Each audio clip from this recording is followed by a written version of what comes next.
I will be speaking to the title, My Favorite Nickname. My favorite nickname, Shaun Wilkinson. Ladies and gentlemen, my favorite nickname. I've had so many during my life. My current nickname is Gacheni. It's a Zulu word derived from the Ndlovu clan, and it means the elephant. Now, I'm not sure it's because of my size, it's more because of my memory. Am I right? Well, the jury's out on that. But getting nicknames is something that has happened to me throughout my life. When I was born, many years ago, in a little hospital in Sunnyside, Mary Font, my father had been out celebrating. He came along and we looked through a little glass window and there's nuns busy with the babies. And there I was, on day one of my birth, sitting in the Buddha position, waiting for breakfast. He called me Kahunda because he had seen Kahunda sitting in a presidential chair. My mom, who was a staunch, or let's just call her conservative lady, walked with her drip to the desk and changed my name to Shaun.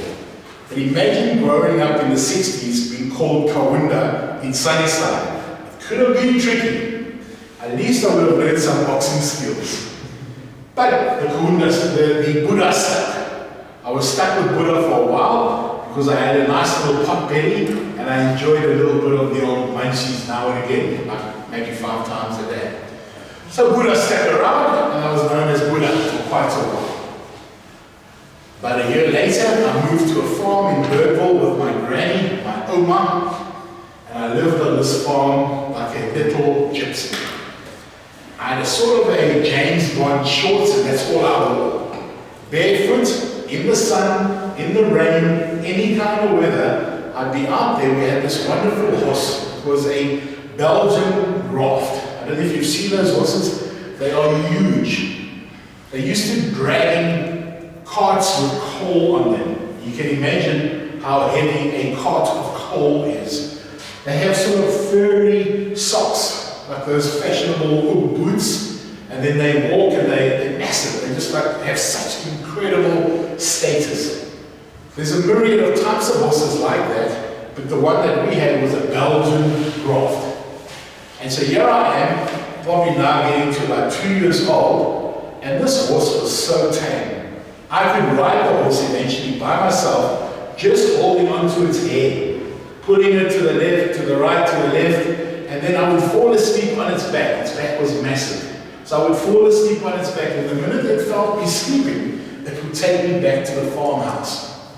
Being outdoors with no shirt on all the time, I developed what you would call the brown skin. So my Oma called me Busman. Now Busman was kind of like a derogatory, and she wasn't that politically correct if she had been in the 80s, because it's a little bushman, a little brown-skinned Burkisian on the farm being called bushman. But let's go back to the idea that I was more of a gypsy or a wanderer or a drifter on the farm having fun. I spent many years on the farm and then I came to Sunnyside. I went to Sunnyside Primary School and there I was really an angel. I must tell you, the teachers loved me. My friends didn't like me so much, they thought I was a real nerd. But I was brought up with a bit of the old Bible version of discipline with my mom. So there was nothing I wouldn't do for a teacher, anybody who asked. I was a good boy in Sunday school, and so I became a real teacher's pet. And so my friends started calling me the head boy. So where I went from grade, whatever you got now, standard 3, standard 4, standard 5, I was the head boy. The head boy, when we had to vote for prefects in standard 5, guess who they voted? The head boy. Need I say anymore? It was like I had pre-announced my intentions to run that little school, and it all worked out pretty well. Let's go to high school. Our family gets into a whole lot of political and nonsense, and we separate and come together and separate. My brother, who's a delinquent, gets sent to the circus. Imagine, there he goes, off to Cape Town, into a sort of a camp called the Zip Zap Circus. They're still around.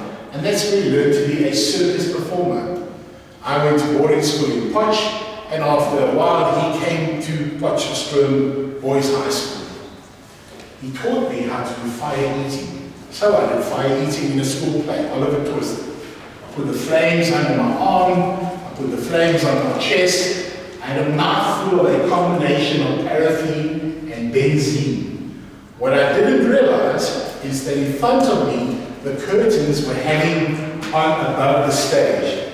And when you blow it out in a thin mist to make that big flame ball, into the curtains. Oh my body. Imagine this. The whole audience, 1,000 people go, gasp for air. There's this flame ball on the curtains. Thank heavens the curtains were starched and they didn't catch fire. But I was immediately called, guess what? Anybody? Anybody? Not flame boy, not fire starter. I was called hot stuff. Throughout school, I had different nicknames, mostly given to me by girls. I can't go into that in much detail. The secrets will have to die with me. But in the army, I told a terrible joke about a bulldog and an Alsatian. The Alsatian could never get out of his house. The bulldog said, all you do is upset your master, and then he will kick you out, and then we can go scallywag, we can go around. So he did it once. The master took his face, the Alsatian's face, rubbed it in the doo-doo, and chased him out of the house. And off he went with the bulldog to have a fun evening. The next evening, the bulldog came back and said, let's do it, let's go play. He said, no, I'm not going to do that, you're crazy. He said, I told you what to do. You sit on the couch, you bark at the moon, you leave a little doodle on the stoop, and they'll chase you out of the house. He goes, if I do that every night, I will end up looking like you.